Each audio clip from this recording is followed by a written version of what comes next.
Hi, welcome to Digital Learning Day with Ohio EdTech. This session is about podcasting. I'm Bill Mooney with WSU Public Media, and I'm part of the classroom division of WSU Public Media. There's my email, bill.mooney@wsu.org. Feel free to reach out to me if you have questions about this presentation or some of the products talked about in this presentation. I'd be glad to answer any questions. I encourage you to go to WSU Public Media, our website, and navigate to our classroom page and subscribe to our newsletter or interact with us through social media. We have a number of opportunities about podcasting, but a lot of other topics too. So I chose podcasting because I'm very interested in the rise of the podcast. I've seen podcasting grow over these last 7 to 8 years so much. You can't go anywhere in society and not see people with headphones or earbuds, whether they're walking to the store, whether they're walking their dog or doing dishes. People are more involved in audio, I think, than ever before. And we're seeing that in a lot of ways. If you just open up a major platform like Apple Podcasts, if you did that 7 years ago, the amount of podcasts, not so many. Now you go there and you can see all kinds of news organizations, sports shows, literature, authors. So podcasting has just become huge, and I think it's important to get our students involved in it, and especially when we see audio becoming such an important part of our society. So we want to teach students skills of audio recording and audio entertainment. This is a Pew Research study that looks at the number of people who have listened to a podcast. And I think you probably think of yourself and you think of 7 years ago, if you listen to podcasts, there weren't a lot of people that talked about podcasting. But if you think about 2019, 2020, a lot of people, if you talk to them about podcasting, they're familiar or they have a favorite podcast, maybe 4 or 5 of them. Even if you go on to those podcasts and you see the advertisers, that has totally changed. 7 years ago, I think people had trouble getting advertisers for podcasts. Now, major companies are interested in advertising in podcasts. So we want to encourage our students to get involved in this. I always like to start the conversation about podcasting and talk about where do I find podcasts. Sometimes people are confused, students and even adults. Where do I find podcasts? And I want to say that, most of us find podcasts on our phone. It's that mobile native app, whether it's Apple Podcasts or Google Podcasts. I just open it up. I search for what I want and I download it. It's free. There's no subscriptions. There's no money. Don't have to give out my email. It's easy to get involved in podcasts and consume podcasts. But I also want to say there's a lot more than just those 2, Apple and Google podcasts. You can find podcasts lots of different places. Spotify, Stitcher. So a lot more companies. But also, if you go to a website, frequently people will put podcasts on their website. They might not be using Apple Podcasts or Google Podcasts. They might just put them straight on a website. And I frequently will see that in education, that people talk about a podcast. Oh, we do a podcast. Well, you have to navigate to their website to find that podcast. So just know where people put it can be different. Not all podcasts in one place. Here at WSU, we have a number of podcasts, some related to education, some related to news. And I like to talk about that because I've been able to meet some of the journalists and writers and producers and audio engineers who work on podcasts here. And that's really opened my eyes to how this process can really be an important thing for students to learn, whether it's audio engineering or just telling a story. And so that's why I'm excited about podcasts, watching people behind the scenes create these wonderful podcasts here at WSU. So, why podcasting? I think when you watch someone put together a podcast, you see it's very similar to a lot of projects we do with our students, whether it's a writing project or a research project. There's a lot of steps involved. It's not something I can turn out really quickly. And if I do, it's not going to be very good. So to really create a podcast, even one that's 4 or 5 minutes long, is a process that starts with, okay, what's my plan? What's my story? What am I telling here? And I've really got to refine that story. It can't just be, oh, I want to tell about this event in the community. Well, that's a nice start, but there needs to be, what's the story here? So there's the process of refining that, making those copies. Then there's the whole media literacy. What makes a podcast interesting? What kind of sounds and music and things like that. Then there's the presentation skills. If someone wants to listen to my podcast, what makes my podcast interesting? Is it the audio? Is it something else? So all those skills are involved in podcasting. When we think about, okay, how do teachers integrate podcasts? A lot of different ways. One of the ways I recommend it, I'll talk about more in a little bit, is doing the NPR Student Podcast Challenge. That can be a great way to get kids excited about podcasting. But also, frequently teachers will do it for literature review. So we're reading, To Kill a Mockingbird. Let's have this group do a 3-minute review of that. Or sometimes teachers will offer that as a choice. So, to finish this unit, one of your options can be podcasting. So lots of ways to integrate podcasting as an assignment. So think about that. As you get ready to maybe talk about podcasting with your kids, you want to find some podcasts that are done by students in schools. And one I'll recommend is Book Club for Kids. It's been a podcast around for a while. Obviously, it deals with literature and has students.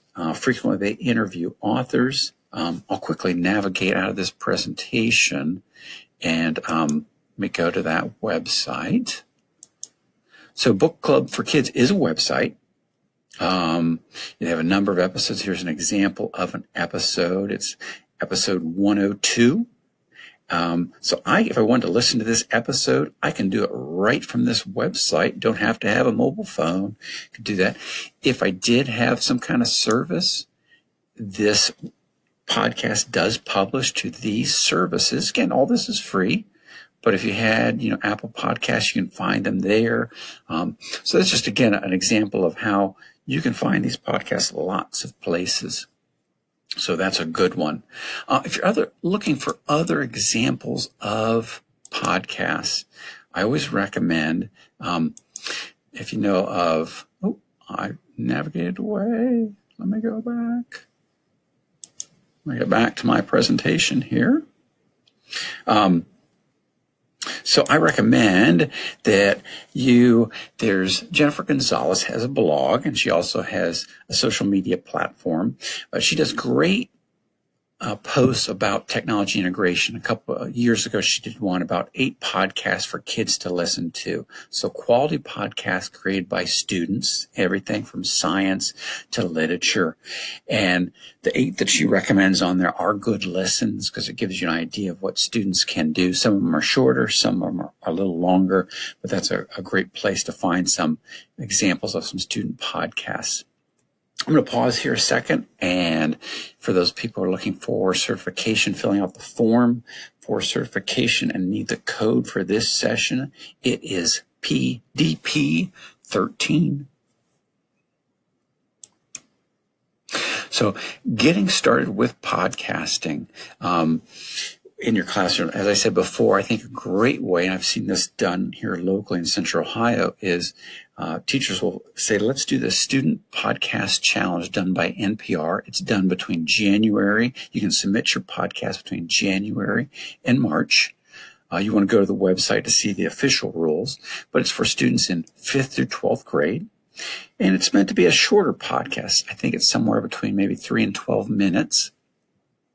And so it makes students kind of think about what's my topic, makes them think about how to get into that topic. And now they can be part of a big group of people who are part of a challenge, and they can listen to other students' examples when they're done. So it's a great way to kind of get them excited about podcasting.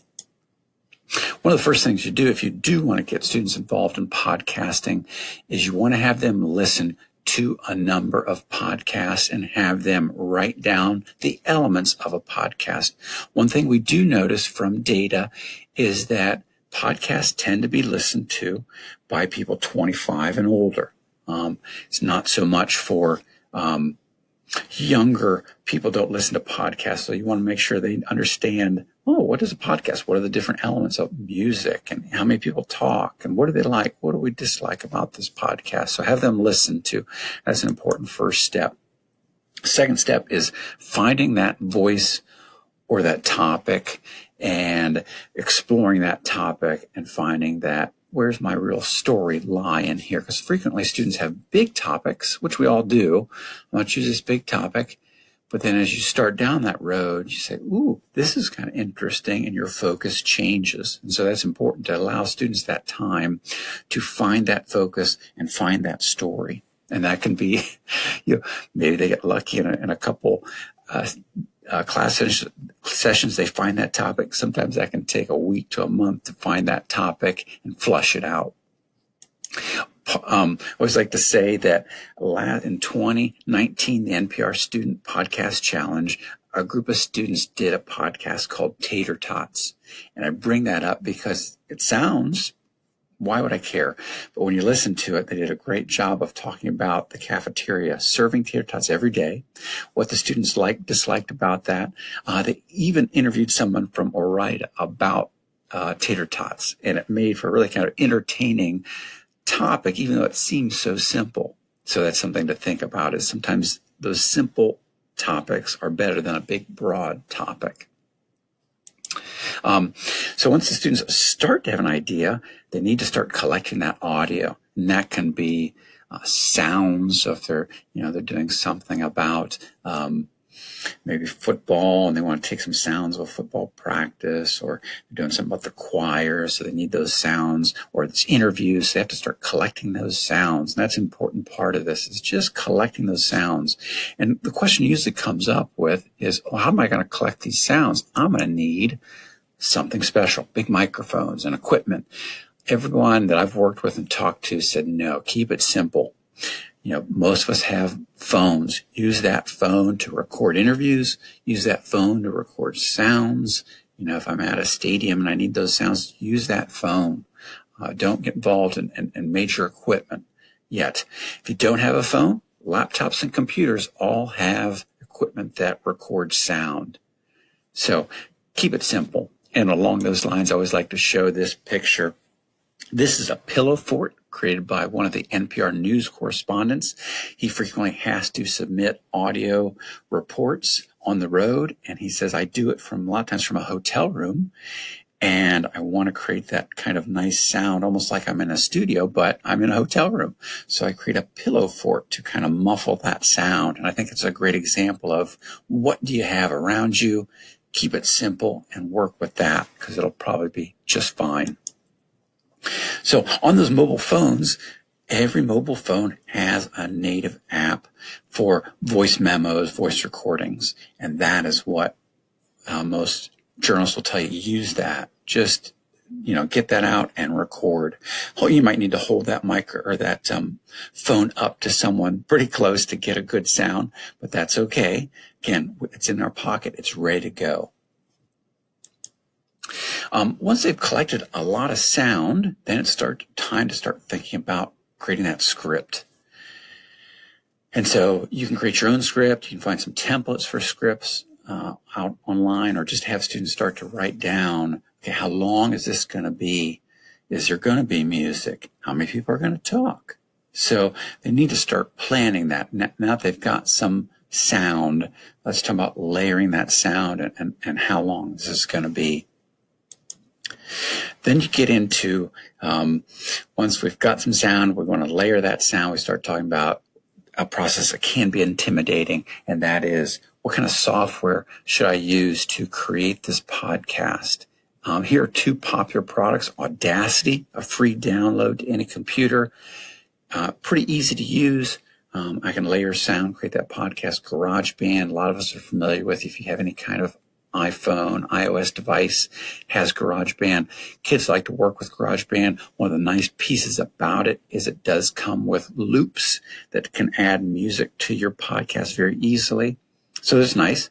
But I do want to say that, and I'll kind of navigate away from this presentation, there are some newer products out there because podcasting is so popular. And one I recommend is Soundtrap.